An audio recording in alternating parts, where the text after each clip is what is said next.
If you had asked me 3 years ago whether it was possible to love someone you'd never met in person, I would have laughed in your face. I used to be the kind of person who rolled their eyes at online friendships like, sure, you talk to someone through a screen. But how real can that be? That was before I met Tyler. It started during the summer before my sophomore year of high school. I was a shy, awkward 15-year-old girl with braces, a deep love for indie games, and barely any real friends. I spent most of my evenings gaming, lurking in Reddit threads, or watching people stream on Twitch. One day, I was playing this obscure co-op game called Woven Realms, which was basically a puzzle adventure game where you had to trust your partner completely to survive the levels. I logged in to play a random match and got paired with someone named BiteFury7. Normally, I didn't talk much in game chats, but this guy was funny, not in a forced, meme-spamming way, but in a dry, sarcastic kind of way that made me laugh without trying. After we crushed a few levels together, he messaged me.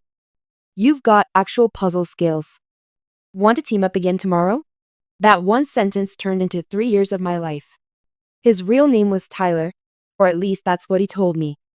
He said he was 16 at the time, just a year older than me, living in Chicago. His parents were divorced, and he spent most weekends at his dad's apartment downtown. We bonded fast, over games, over our messed up families, our anxiety, the way both of us hated crowds and loud people. He got me. Like, really got me. And I think I got him too. We started talking every day. At first, it was just through game chat. But then we moved to Discord, then to texting. Eventually, we were FaceTiming almost every night. He didn't always want to show his face. He said his webcam sucked, or he looked terrible that day, or his dad was in the room. I didn't push. I mean, I got it. I wasn't super comfortable with my face either. But every once in a while, I'd catch a glimpse of his dark curly hair, or the corner of a smirk. And his voice made up for everything. Warm, calm, with that low, sleepy tone that made everything feel okay, even when it wasn't. I told him things I didn't tell anyone, not even my therapist. When my mom's new boyfriend yelled at me for leaving my laundry in the dryer, Tyler stayed up with me until 3 a.m., just listening. When I had a panic attack during finals week, he talked me through it. When I told him I hated my body and didn't think I'd ever be loved, he said, "You're already loved. You just don't see it yet." I didn't realize I was falling for him until my junior year. We were on call late one night, and I was crying because my so-called best friend at school had invited everyone to a party, except me. I felt invisible, disposable. But Tyler said something I'll never forget. "I wish I could reach through the screen and hug you right now. Not because I pity you, but because you deserve to feel like you matter. And you do." To me, that's when it hit me. I loved him. Of course, we talked about meeting. At least a dozen times. But there was always something in the way. His dad was sick. His school schedule was crazy. Flights were too expensive. I started to think maybe we'd always be digital, and weirdly, I was okay with that. Because even if he was pixels and static most of the time, he felt more real than anyone in my real life. Then, on my 18th birthday, everything changed. He sent me this long message. "I've been thinking. We've waited long enough. What if you came to Chicago this summer? My birthday's in July. It'd be the perfect time. I'll talk to my dad, and we'll figure it out. I want you to be here." I stared at that text for a long time. I felt like the world had stopped spinning. Was this it? After 3 years of talking, crying, laughing, supporting each other from opposite sides of a screen, was I finally going to meet him? I told my mom it was for a summer internship workshop. She didn't ask too many questions. She never did.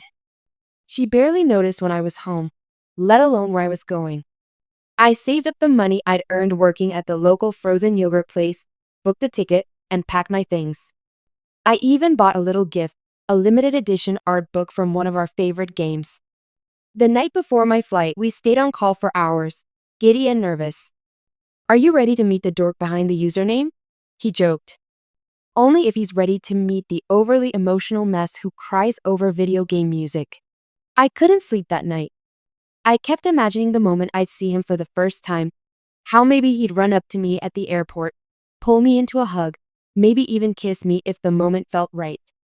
I imagined finally hearing that voice in real life, not through earbuds. I imagined his laugh, his eyes, his everything. I imagined 1,000 versions of how it might go. But I never imagined what actually happened. My plane landed on a humid July morning. I remember my hands shaking as I stepped off, my stomach tied in knots, bouncing between excitement and nerves. I was about to meet someone I'd spent nearly 1,000 days talking to. And I didn't even know what he smelled like. That sounds weird, I know.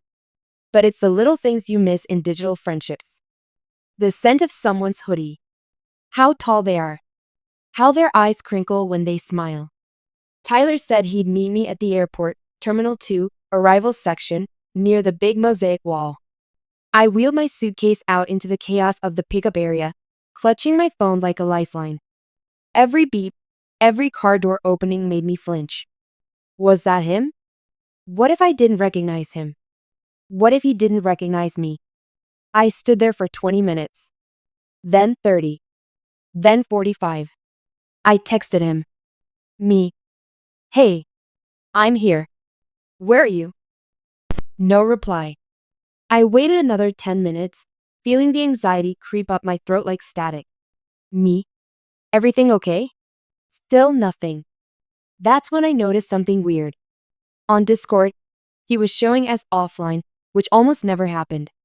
Tyler was the kind of person who always had some activity showing. Whether it was music, a stream, or just his idol icon, I could always tell he was there. But now, nothing. I sat down on a bench and stared at my phone. Maybe there was traffic. Maybe his phone died. Maybe he was just late. But something didn't feel right. An hour passed. And then another. I started to feel that familiar burning behind my eyes.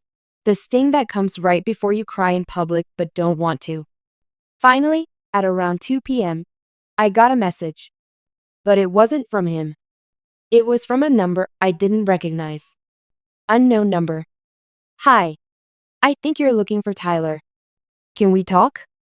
I'm at the Dunkin' across from Terminal 3. Please don't freak out. My heart dropped into my stomach. I grabbed my suitcase and practically ran. The Dunkin' was only a few minutes away, but it felt like it took forever. My legs were heavy, like my body already knew what my mind hadn't caught up to yet.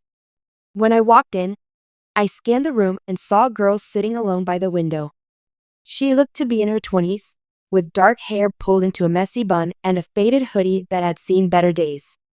Her hands were wrapped around a large iced coffee, and when she saw me, she stood up slowly. Are you Ellie? I nodded, my throat too tight to speak. She exhaled hard, like she'd been holding her breath. I'm sorry. I know this is confusing. My name's Margot. I'm Tyler's sister. I blinked. Wait, what? She gestured for me to sit, but I just stood there, frozen. She continued. I wasn't sure how to do this. I debated not reaching out, but when I saw your text pop up on his phone, I couldn't just ignore them. My mind was racing. Where's Tyler? Why didn't he come get me? She looked down, and I noticed the slight shake in her hands. Because Tyler's not who you think he is. I mean, yes, there's a Tyler. But the person you've been talking to wasn't exactly him. What do you mean? I asked, my voice cracking. She took a deep breath, then pulled out her phone and opened a gallery of photos. She scrolled through pictures, selfies, family shots, and showed me a group photo of her and a boy around our age. He had the same dark curls I'd seen flicker on camera, the same jawline. That's Tyler, she said softly. He was my younger brother. He died 3 years ago. I stared at the screen, not understanding. That's not possible, I whispered. I've been talking to him for 3 years. Every day. On video. On voice. I know him. Margot's eyes filled with tears. I believe you. But I also know that Tyler died in a car crash the summer before his sophomore year. I was there. I identified his body. He's gone, Ellie. No. I shook my head. No. That can't be right. We video called. We talked. We laughed. He remembered things. He told me stories. He was real. She looked like she was trying to steady herself. You said you two talked on Discord, right? I nodded, panicked. Margot reached into her hoodie pocket and pulled out another phone. This was Tyler's old account. I kept it after he passed. I didn't know what to do with it at first. I just wanted to feel close to him. So I logged into his games, his Discord, everything. Just to feel like he was still here. My lips parted, but I couldn't speak. A buzzing filled my ears. I started watching how you played together, she admitted. At first, I just watched. You were so funny. So kind. I hadn't laughed in months. Then one day, I responded. I backed away, horror creeping into my chest. No, I muttered. You're lying. Why would you do that? Because I was grieving, she cried. I lost my baby brother. I wasn't thinking straight. And then, you were there. And you were everything he would have loved. I didn't mean to pretend. It just happened. My breath hitched as a wave of nausea washed over me. So, I was talking to you the whole time? She nodded. For 3 years? My voice was trembling now. Margot's hands were shaking. Not always. Sometimes I used old video clips of him, from when we were kids. And filters, face masks. I know it sounds insane. But by the time I wanted to stop, it was already too late. You meant something to me. You helped me survive. My head was spinning. I wanted to scream, to throw something, to make it all stop. But you told me you loved me, I whispered. You told me things about your life, your school, your dad. She nodded again, crying now. I made it all up. I built the version of Tyler I thought you deserved. I told you things I wished he lived to experience. And I told you I loved you because I did. I do. Not as Tyler, but as me. Margot. I stared at her like she was a stranger. Because she was. And the boy I had loved for 3 years? He never existed. I don't remember leaving the Dunkin'. I don't remember grabbing my suitcase or walking down the street or how I ended up on a bench outside the airport, just sitting there while the world moved around me like I wasn't even part of it. All I could hear was my own breath, shallow, shaky, uneven. Like my body didn't know how to keep going after what I just heard. 3 years. 3 years of my life spent confiding in someone I thought was real. Someone who didn't even exist. And the person I had actually been talking to? She was a grieving sister who wore her brother's identity like a mask. Who stole his name, his voice, his memories. And gave them to me like a gift I never asked for. How do you even process that? My phone buzzed again. Margot. I couldn't bring myself to read the message. I felt sick, betrayed, embarrassed, heartbroken. And the worst part? Part of me missed him. Him, the voice I'd known, the comfort I'd leaned on, the version of Tyler I had let into the most vulnerable parts of my life. And yet, he never existed. I kept thinking back to every late night call, every confession, every time I'd whispered, I wish I could see you into my pillow, imagining a boy who wasn't real. I felt stupid. So stupid. How could I have fallen in love with a ghost? I booked a hotel near the airport using what little money I had left. I didn't want to go home yet, not because I didn't have anywhere to be, but because I didn't know how to face myself. I told my mom I'd arrived safely and that the internship group had picked me up. She didn't even question it. She never did. The hotel room was cold and quiet. Sterile. Nothing like the warm, imagined version of Chicago I had in my head, where I'd spend a weekend exploring the city with the boy I loved, Maybe sharing headphones on the train or walking by the lakefront and laughing about old inside jokes. Instead, I was alone, surrounded by peeling wallpaper and the hum of an air conditioner that didn't work right. I curled up on the bed, clutching the art book I'd bought for him. For Tyler, the one who never existed. And then, finally, I cried. Hard, ugly, gasping sobs that felt like they were being pulled from my lungs by invisible hands. It wasn't just heartbreak. It was grief, and confusion, and loss, all tangled together into this unbearable ache that settled deep into my chest. I thought about deleting everything. Our messages, the pictures, the call logs, the playlists we made together, the games we beat. I even hovered over the Discord app, ready to uninstall it. But I couldn't do it. Because even if it was all based on a lie, it still felt real. And some part of me wasn't ready to let go yet. The next morning, there was a knock at my hotel door. My heart skipped. I looked through the peephole and nearly collapsed when I saw her. Margot. I opened the door slowly. She looked exhausted, like she hadn't slept either. Her eyes were red, her hoodie damp from the light rain outside. "I'm sorry," she said softly.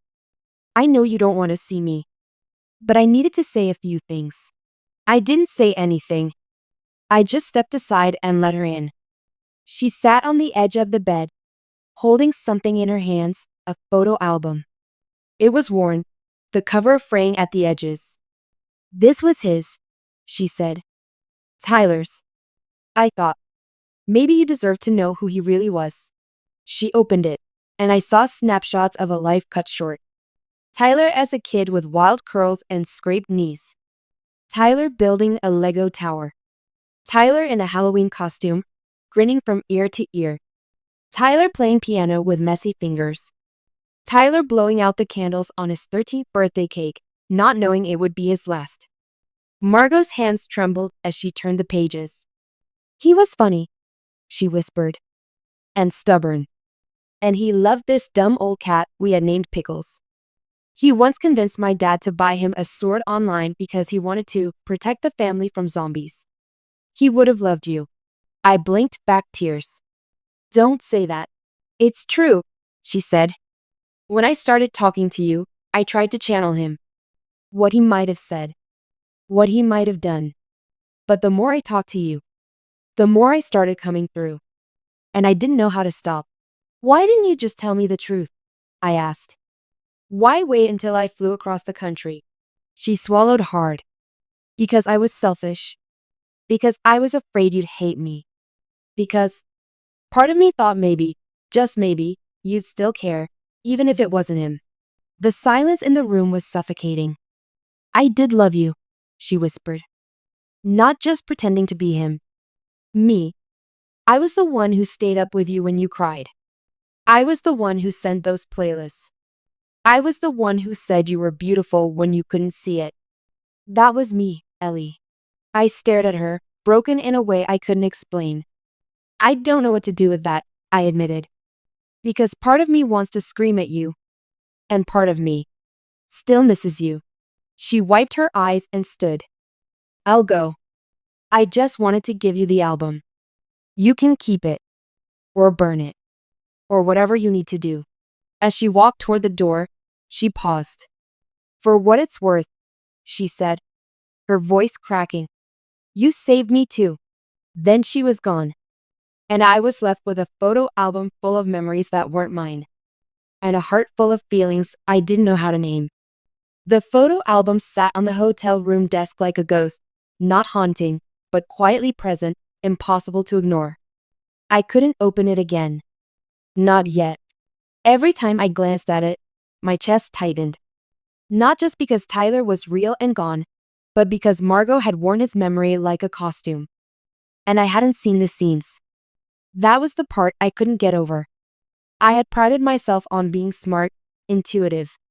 I saw through people, or at least I thought I did. But somehow, I'd built a connection with someone whose entire identity was a story. How could love feel that real, and still be based on a lie? I stayed in Chicago 2 more days.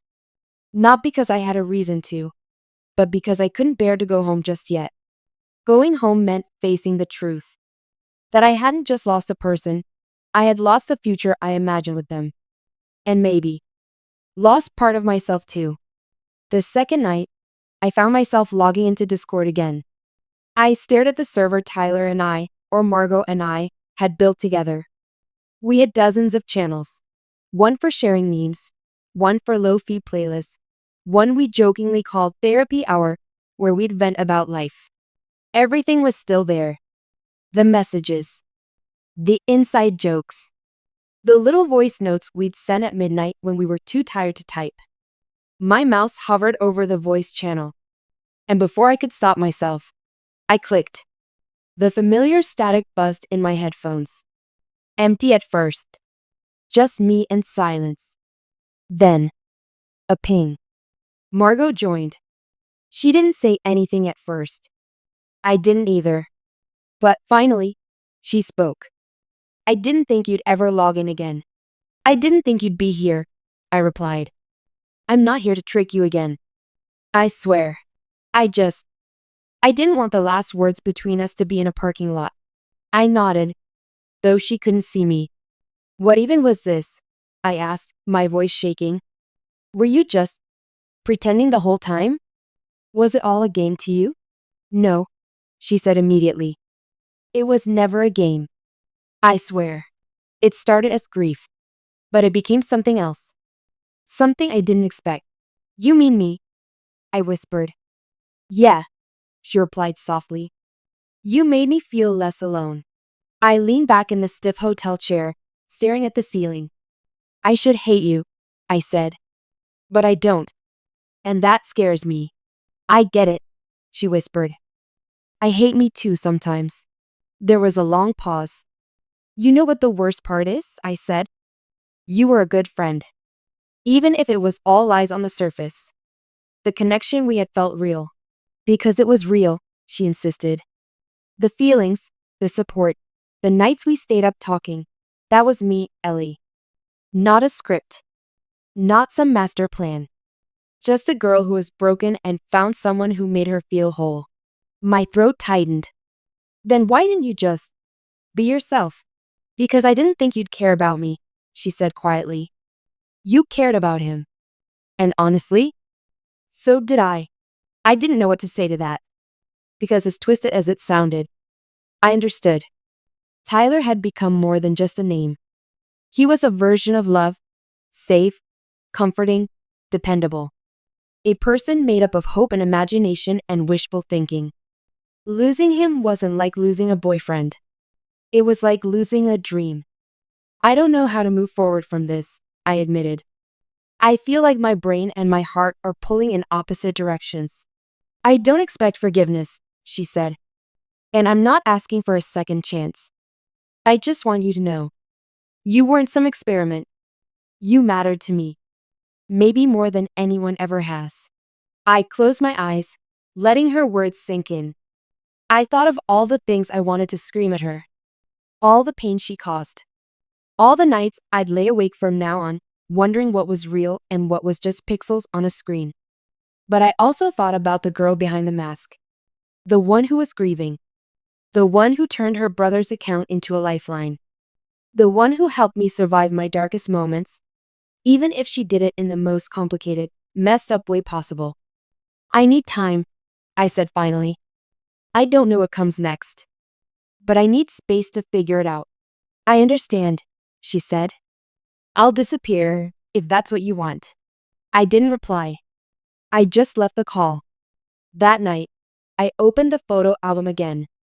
And this time, I let myself see Tyler. Not the version I'd invented. Not the voice in my earbuds. But the real boy. The messy, flawed, beautiful soul who never got to live past 13. And I cried again, not just for me or for Margot, but for him. Because somewhere along the way, we had all lost something. And none of us had ever really recovered. When I finally boarded the plane back home, I felt heavier than when I arrived. Not because of my suitcase. I packed even lighter than I came. But because I was carrying the weight of 3 years of memories, rewritten in the span of 3 days. I stared out the window the entire flight, not even pretending to read or listen to music. Just clouds and thoughts. Over and over again. I had loved someone who didn't exist. I had trusted someone who lied. And somehow, I still missed both of them. When I got home, my mom barely noticed. She glanced up from her phone, muttered something about dinner leftovers, and went back to scrolling. I went straight to my room, collapsed on my bed, and stared at the ceiling. The silence was deafening. I opened my laptop, logged into Discord, and deleted the server Tyler and I had shared. Just like that, gone.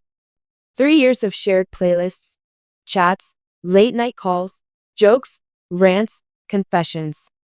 All of it wiped away in a single click. And yet, not really. Because it was still in me. Every conversation.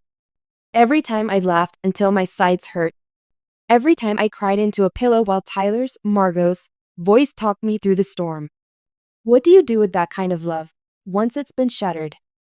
You grieve. You rebuild. And maybe, you tell the truth. It took me a few weeks to feel normal again. School started back up. I got busy with college applications, classes, part-time work.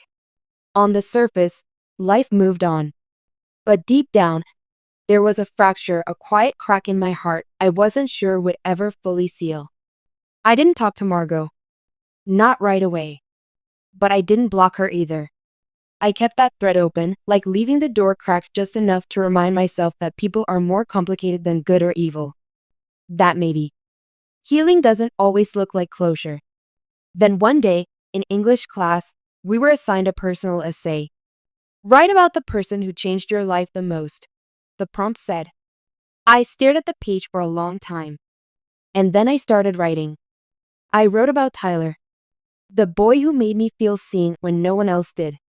The boy who taught me how to laugh when everything felt too heavy. The boy who made me believe in love again. The boy who wasn't real. I wrote about Margot. The girl behind the screen. The one who carried grief like a secret and loneliness like armor. The one who lied, but who also loved. Who helped me even when I didn't know it was her. And I wrote about myself. The girl who thought she was smart enough to never get fooled. The girl who fell in love through a screen. The girl who forgave, not because she had to, but because she wanted to. My teacher called it raw and powerful. I called it real. A few weeks later, I got a letter in the mail. It was from Margot. It wasn't long, just a single page folded in 3. Dear Ellie, I wasn't sure if I should write this. Maybe I have no right to reach out again. But after reading your essay, yes, someone posted it online and it found its way to me. I just wanted to say, thank you. Thank you for telling the truth. Thank you for not turning me into a villain. Thank you for seeing the human behind the mistake. I still miss Tyler every day. But now, I also think about you. I hope you find someone who loves you without hiding behind a mask. You deserve that. Margot. I folded the letter and tucked it into the back of the photo album. The one she gave me. The one I couldn't bring myself to throw away. Because even though Tyler wasn't really the boy I thought he was, someone had loved me all that time. Someone had stayed up late for me. Had listened, supported, cared. And even if it came in a broken package, that love had been real. So here's what I know now. Love isn't always neat. People aren't always honest. And sometimes, the person who breaks your heart also helps save it. I still have bad days. Days where I spiral, wondering what parts of those 3 years were real and which were just fabrications. Days where I wish I could go back and stop myself from ever logging into that game. But then I remember, I wouldn't be who I am now if I hadn't. Because in the end, it wasn't about Tyler. It was about me. About how I learned to listen to my instincts. To forgive, even when it hurt. To survive betrayal and still believe in love. Maybe not fairy tale love, but honest love. Gritty, complicated, human love. The kind that exists in messy, beautiful real life. Now, whenever someone says online friendships aren't real, I just smile. Because I know better. And I always will.